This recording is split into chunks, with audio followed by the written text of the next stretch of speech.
gumagala dito sa labas. Dalawa. Paano ito tuwing mag-inventaryo na makukuha yung dami po ng mga alaga natin na samantalang ang dami pong gumagala sa labas. Ipasod na ber kay basig ito na gawas mulupad na lain makapay mo sana. Ayan.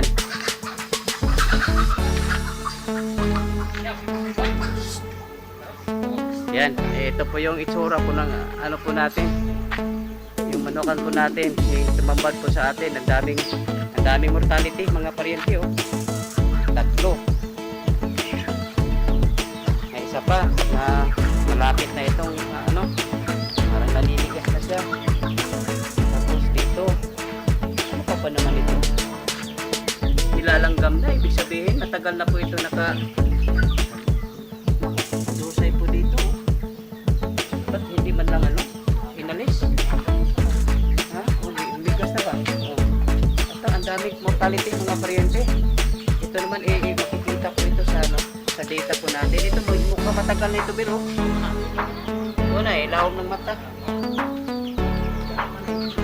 Kaya wala hong tamang sistema po po dito yung in charge. Diyan sa bukid po natin may tatlong inahin dyan pagala-gala. Yan. Ito po yung nursery po natin. Mayroon po may sakit po yata ito. Naku. Ang dami po.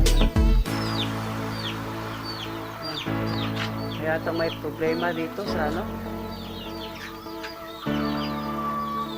may mga sakitin mga paryente oh.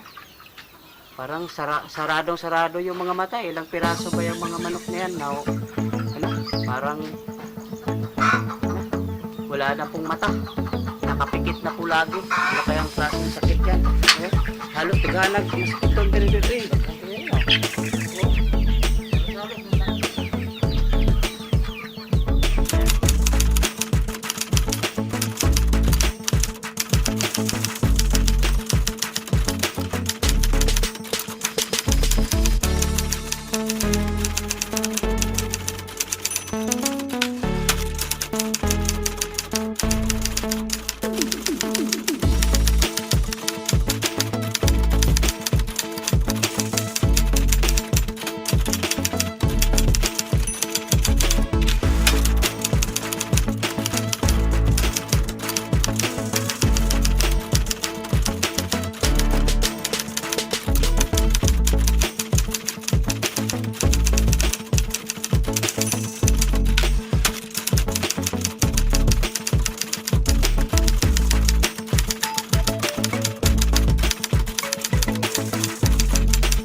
Paryente, isang mainit na araw.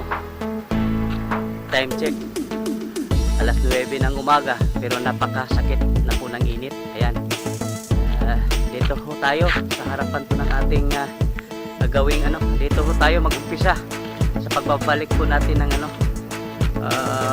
magtanim. Ayan, at habang hindi pa po handa po yung ating mini lagoon, kahapon chine-check ko po yung ating drip tape, yung po pang drip irrigation. Ito po yung patubig po nito, drip irrigation, yung gagamitin po natin dito. Chine-check ko kahapon po yung mga drip tape po natin at medyo tingin ko magkasya po yun dito. Mayroon po siya mga punit pero madali lang solusyonan yon mga paryente. Pero dito po sa ating likuran, mukhang ito po mano-mano. Kasi hindi ko po kayang padadaanin po yung linyada natin ng tubig dito po sa kalsada nito kasi konkreto. Mahirap na. Maliit lang naman ito na espasyo. Kaya po ito kahit mano-mano po rito. Ayan. Pero dito, drip tape gagamitin natin. Drip irrigation. Para naman magagamit ho yung ating mga drip tape na isinantabi na lang at napakasayang noon, mahal yung bili ko noon. Saka gawin po natin yung tama para ho mapakinabangan po yung ating drip tape. Ayan, makikita ho natin mga parente, ito po yung nadaanan po ng ano, yung sa tractor po natin, yung gamit po yung diplaka, yung pong malalaking disc. Makikita napakalalim po nito mga parente. Yan. Pag yung lupa ay virgin na virgin, hindi pa po naararo ng matagal, yun pong gagamitin po natin. Malalim po ito, yung hukay po niya. Kaya talagang abot doon po sa pinakadulo po ng ugat ng mga damo. At ito naman mga damo, mga parente, pag ito'y natutuyo, nabubulok, ito po'y maging pataba na rin po nila. Ayan. Yung problema nga natin, wala po tayo pang basal kasi wala po tayong, mas maganda ho kasi yung basal na organic sana, pero wala ho tayong makukuhang ano. Mayroon ho tayo mga ipot ng ano, mga chicken dang doon, pero mamasa-masa pa yun, hindi pa yun ano, dapat gagamitin. Pero di bale, gawan lang natin ang paraan. Kahit wala na ho tayong basal fertilizer ilalagay po dito, gawin na nating paraan na ano, maging maganda po yung lupa na ating pagtamnan. Gawan lang natin ang paraan. Ayan.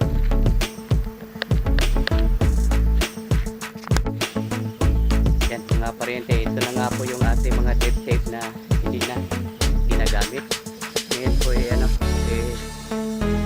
check po natin ito para malalaman natin kung pwede pa itong gamitin. Pero tingin ko wala po itong problema. Hindi ko alam kung bakit sinantabi na po ito nila. Napakasayang po mga parente. Yan. Check po natin yung pong ano, pinapadalaw yan na po ng tubig. Ito po mga pira-piraso nito. Ito po yung mga ingat-ingat na mga ano, pero madali lang naman ito idugtong. Yan. Ito na po, nakabit na po ni Samang Denver. Titignan ho natin. Wala talaga problema, oh. Ano ba problema dyan? Nakakasayang. Hindi kasi ito basta-basta masisira. Pero kasi ano, polyethylene kasi ito eh. Ito po yung polyethylene materials. Hindi po ito kahit init, ulan at init, hindi po ito agad-agad masisira. Design nga ito pang ano sa init at saka sa tubig. Oh, wala problema po mga parente. Kaya titignan ho natin ilang length po yung magagamit po natin. Ayan mga parente, kasalukuyan ngayon na kinakabit nila po itong disc flow. Ito po yung disc flow mga parente. Ito po yung lagi kong nababanggit na diplaka. Ito po yung mga parente. Diplaka po siya, disc. Parang ano, halimbawa yung lupang hindi pa naararo, matagal na nakapagpahinga, ito po yung unang gagamitin. At ito po yung matagal na hindi ginagamit nila kasi mas madali lang kasi yung ano at saka medyo may katagalan yung pagkabit mga parente. Ito nga medyo ilang minuto na po sila kasi mayroon po silang na ano rito tinitignan na ano yung tamang slope po yata. Ayan. Ito yung sinasabi kong rotivator. Ito po mga parente. Ito po. Dalawa po kasi yung binili kong implements. Ito po yung rotivator. Yung pangdurog po ito mga parente. Yan. Ito po yung pangdurog. Para, ito yung pang ano, para yung lupa pinong-pino. Ito po yun. Gagamitin po ito. At balikan po natin itong disc flow. Ito po yung pang ano kasi na-a-adjust ko kasi yung lalim po nito mga parente. Kaya halimbawa yung lupa mo ano pa, matagal nang hindi naaararo, ito po yung dapat gagamitin para malalim yung hukay po niya, yung talagang yung mga ugat po ng mga damo talagang matatanggal. Ayan. Kaso medyo nung araw mo kaya tinamad kasi matagal din mo kasi magpalit. Ayan, magpalit po ng implements. Tawag po nito mga parente implements. Bali mayroon po tayong dalawang implements. Ito po yung pang ano, disc flow at saka yung isa rotivator. Ayan.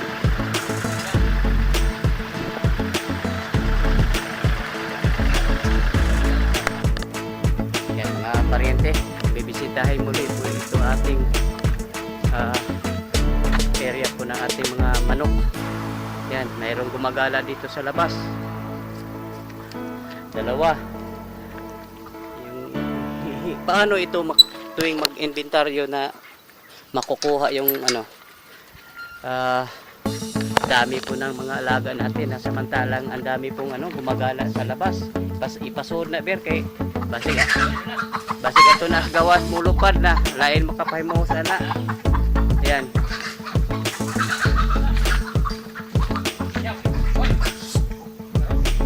Yan, ito po yung itsura po ng po natin.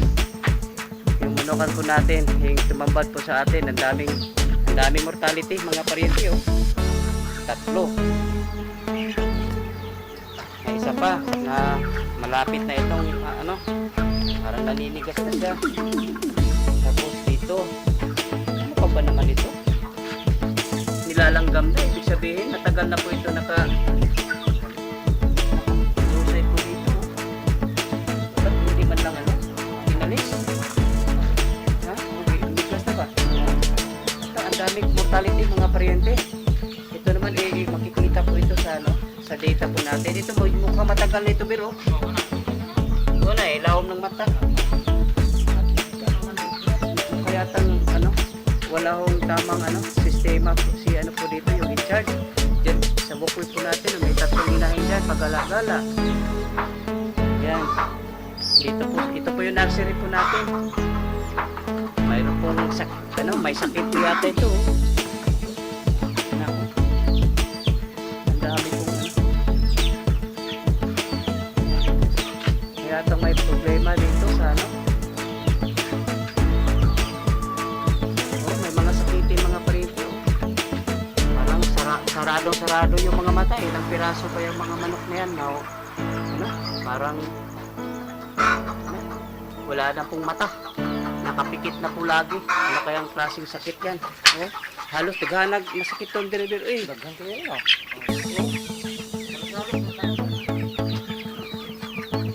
Yan. Kung siguro dir, kailangan kontrolon po na ito.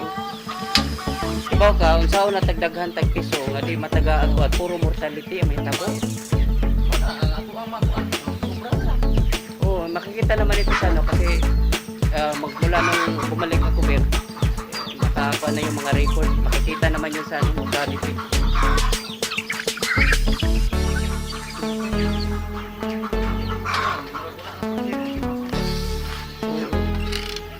Talagang maraming yung isa din. Maraming may sakit mga paryente. Ang hospital na ito bira, ipabalik ito po itong kay magkatakot na sila. May isa rin patay po rito.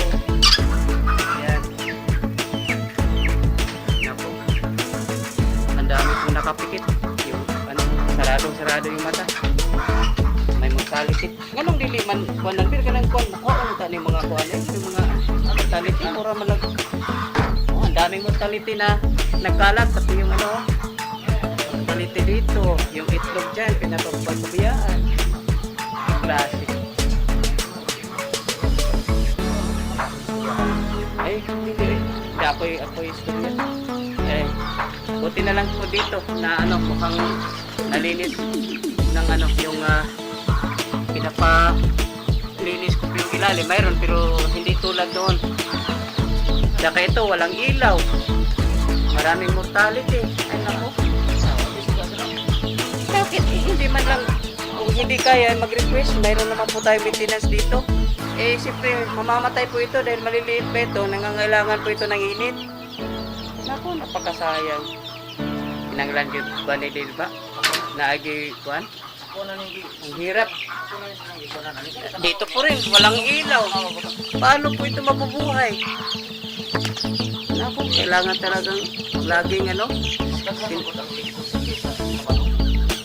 atong ikuning attention po yung i-charge po dito. Yan, ito nga ber, kulang ang ilaw nito isa lang may kung dito yung isang dapat mag-request siya kasi may kuha natin lang siya naratay mga spare nga suka kuha natin di man mag-request siya. Nako, yun pong amoy po rito mga paryente, yung isa sa ginagawa kong kahit paano may solusyon siya. Magbukas po tayo ng dyan, yung parte ng bubong po natin, iangat natin ng bahagya, isang dangkal, kalahating dangkal para lang makakalabas po yung ammonia. Kasi katulad dito, lalo na pag hindi nalinis ko yung ilalim, talagang maamoy na po siya. Tapos wala pong yung amoy ko rito, yung amoy niya paikot-ikot lang sa loob kasi wala nga tayong labasan dyan. At talaga namang sinadya ko nung araw yung hindi ko nilagyan ng yung breather dyan kasi kasada na po kasi yan mga pariente. At saka dito sa kabilang sa kanan po natin, iba na po may-ari dyan. Kako baka maaari po tayong may mainggit sa atin at sabot iniiwasan ko yung baka sabotahiin tayo. Kaya hindi ko nilagyan ng dyan, yung breather. Pero ngayon, kahit isang lang, parte po ng bubong nalagyan ko ng labasan po ng ammonia. Isa dyan, isa po rito. Yan, yun ang ginawa ko ngayon. Yan, hanggat maaari ho kasi mga parente, hindi po tayo nagbibigay ng antibiotic. Kaya nga siguro ang daming nagkasakit, pero kawawa naman kasi yung mga nagkasakit doon hindi ko po alam kung ilan na lang po yung makakalipat po rito sa ating range area. Kaya minsan po tayo napatanong kung alin pang mas maganda, yung pong bang taong may pinag-aralan o tapos ng halimbawa agriculture, horticulture o ansay, kaysa taong walang pinag-aralan pero talaga namang may malasakit. Ayan, sa sitwasyon ko kasi kayatang napapailing na po tayo kasi doon po sa ating brooding pen, nursery, ang dami pong nagkasakit. Siguro dito sa ating range area, dahil malalaki na sila, siguro kukunti lang po mortality po rito. Pero ganun pa man, may pag-alagala po rito mga manok sa labas. Kasi yung pag-aalaga po ng mga manok, mga pariente, hindi po natatapos sa pagpakain lang ng mga alaga. Ang dami mo pang asikasuhin, katulad ng paglilinis po ng mga ipot, yung po kung mayroon po tayong vaccination program. Ayan, at titignan po natin yung kung Dong! Kinsa maka... ikaw na, yoy!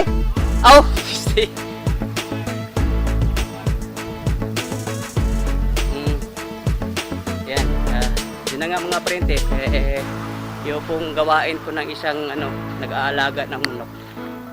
Hindi po natatapos sa pagpapakain lang ng mga alaga. Marami po tayong dapat gawin, katulad po ngayon dito, pag-alagala yung mga alaga po natin. Nako. Yun nga, minsan nagpapatanong po tayo sa sarili po natin, alin ba po mas maganda? Yung po bang may pinag-aralan o kaya walang pinag-aralan at may malasakit? Ayan. Yung pong tanong na $1 million question, mga paryente. Kasi tayo po'y awang-awa po doon sa sitwasyon po nating brooding pen at saka sa ating nursery. Ayan, yun lang pong masasabi ko mga paryente.